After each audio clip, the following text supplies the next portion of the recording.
সব latest update পেতে subscribe করুন আমাদের চ্যানেলে আর বেল আইকনে ক্লিক করতে ভুলবেন না।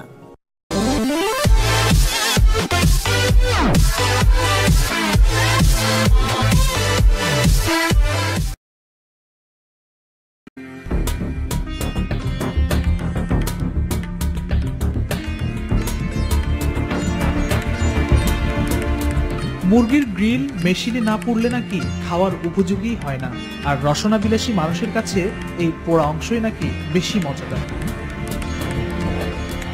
একই অবস্থা কাবাবেও। গরু কিংবা খাসির মাংস পুড়িয়ে খাওয়াই যেন কাবাবের স্টাইল। ভোক্তাদের কাছেও এর স্বাদ অনন্য। কিন্তু আঁতকে ওঠার খবর, মুরগির গ্রিল কিংবা কাবাবের পোড়া অংশ খেলে ক্যান্সারের সম্ভাবনা অনেক বেশি। বাংলাদেশ নিরাপদ খাদ্য কর্তৃপক্ষ বলছে, গ্রিল কিংবা কাবাবের পোড়া অংশেই রয়েছে পলিঅ্যারোমেটিক হাইড্রোকার্বন, যা মানুষের শরীরে দ্রুত ক্যান্সারের সংক্রমণ ঘটায়। গ্রিল কিংবা কাবাব জাতীয় যেগুলো নাকি কয়লা দিয়ে পোড়ানো হয়, কিংবা আগুনে ঝলসানো হয়, যেটাকে আমরা বলি ধুমায়িত মাছ, ধুমায়িত মাংস, সেখানে যে রিস্ক বা ঝুঁকিটা থাকে সেটা হচ্ছে সেক্ষেত্রে পলিঅ্যারোমেটিক হাইড্রোকার্বন বা PAH ওখানে উৎপন্ন হয় এবং সেটা আমাদের স্বাস্থ্যের জন্য ক্ষতিকর। এমনকি এটা ক্যান্সার উদ্দীপক যৌগ বলে এরা পরিচিত। এছাড়া পোড়ানো ভুট্টায়ও একই অবস্থা, ক্যান্সারের ঝুঁকি বাড়ায়। কালো যে পুড়ে যায়, অনেকে আমাদের কাছে মনে হয় যে কালো অংশটা খেলেই বুঝি আরও বেশি ভালো, খুব টেস্টি হয়।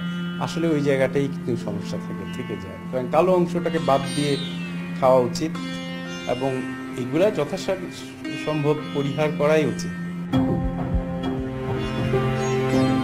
উচ্চ তাপমাত্রায় দীর্ঘক্ষণ ধরে পোড়া তেলে অ্যালডিহাইড কিটোন রয়েছে, যা রাসায়নিকের জৈব যৌগ টক্সিক।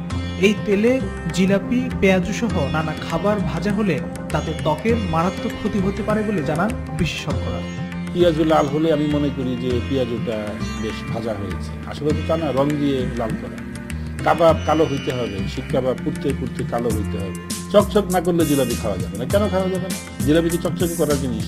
এখন বিষয়টা হলো যে মানসিকতার বদলের প্রয়োজন আছে। এই অবস্থায় মারাত্মক সব রোগে আক্রান্তের ঝুঁকি থেকে বাঁচতে ভোক্তাদের সচেতন হওয়ার পরামর্শ বিশেষজ্ঞদের।